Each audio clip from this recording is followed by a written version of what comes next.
ലളിതാസുന്ദരമായ ഈ ചടങ്ങ് ഉദ്ഘാടനം ചെയ്യുന്നത് കൊച്ചി കോർപ്പറേഷനിലെ തേവര ഡിവിഷനിലെ മുൻ കൗൺസിലറായിരുന്ന ശ്രീമതി എലിസബത്ത് ടീച്ചറാണ്.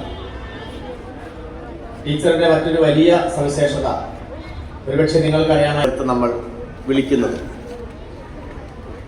സ്കൂളിലെ നാനാവിധമായ പ്രവർത്തനങ്ങളിൽ എക്കാലവും പങ്കാളിയായിരുന്ന എലിസബത്ത് ടീച്ചറിൻ്റെ സാന്നിധ്യം നമുക്ക് വളരെ ഉപകാരപ്രദമാണ്. മുൻ കൗൺസിലർ എന്നാണ് നമ്മൾ ടീച്ചറിനെ ഇപ്പോൾ വിശേഷിപ്പിക്കുന്നത്. കാരണം 5 വർഷം മുമ്പ് നമ്മുടെ പ്രദേശത്തെ കൗൺസിലർ ആയിരുന്നു. അടുത്ത വർഷം ഈ സമയത്ത് എലിസബത്ത് ടീച്ചർ നമ്മുടെ കൗൺസിലർ എന്ന നിലയിൽ വിശേഷിപ്പിക്കാനും ക്ഷണിക്കാനും ഒക്കെ ഇടവരട്ടെ എന്ന് ആശംസിച്ചുകൊണ്ട് ഈ സമ്മേളനത്തിലേക്ക് എലിസബത്ത് ടീച്ചറെ സ്നേഹപൂർവ്വം സ്വാഗതം ചെയ്യുന്നു. നമ്മുടെ പ്രിയങ്കരനായ PTA president Shri Ajit KV sir എല്ലാ ദിവസവും രാവിലെ അധ്യാപകർ എത്തിച്ചേരുന്നതിന് മുൻപ് തന്നെ നമ്മുടെ സ്കൂളിലെത്തുകയും ഓഫീസിലെത്തി HMനെ കാണുകയും ഒക്കെ ചെയ്യുന്ന ഒരു വിശേഷപ്പെട്ട PTA പ്രസിഡന്റാണ്. തീർച്ചയായും നമ്മുടെ വിദ്യാലയത്തിൽ എല്ലാ ദിവസവും എത്തിച്ചേരുന്ന PTA പ്രസിഡന്റുമാർ ഇതിനു മുമ്പും ഉണ്ടായിട്ടുണ്ട്.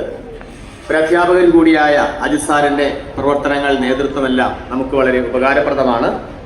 ആശംസകൾ അർപ്പിച്ച് സംസാരിക്കുന്നതിന് വേണ്ടി അദ്ദേഹം നമ്മോടൊപ്പമുണ്ട്.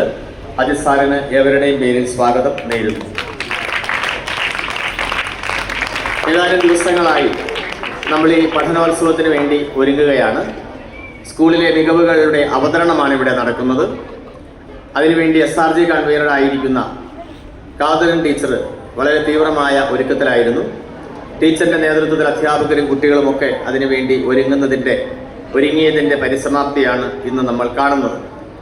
കാതലൻ ടീച്ചർ ഉൾപ്പെടെയുള്ള എല്ലാ അനധ്യാപക സുഹൃത്തുക്കളെയും ഞാൻ ഈ ചടങ്ങിലേക്ക് സ്വാഗതം ചെയ്യുന്നു. രക്ഷാകർത്താക്കളുടെ പ്രതിനിധികളായിട്ട് കുറച്ചുപേർ എത്തിയിട്ടുണ്ട്. അവരെയും ഏറെ സ്നേഹത്തോടെ സ്വാഗതം ചെയ്യുന്നു.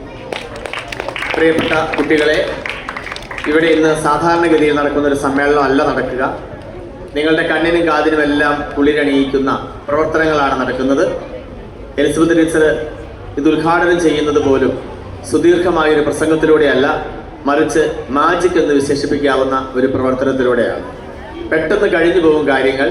അതുകൊണ്ട് നിങ്ങൾ വേദിയിലേക്ക് കണ്ണും കാതും അർപ്പിക്കുക എന്ന് മാത്രമാണ് എനിക്ക് പറയാനുള്ളത്.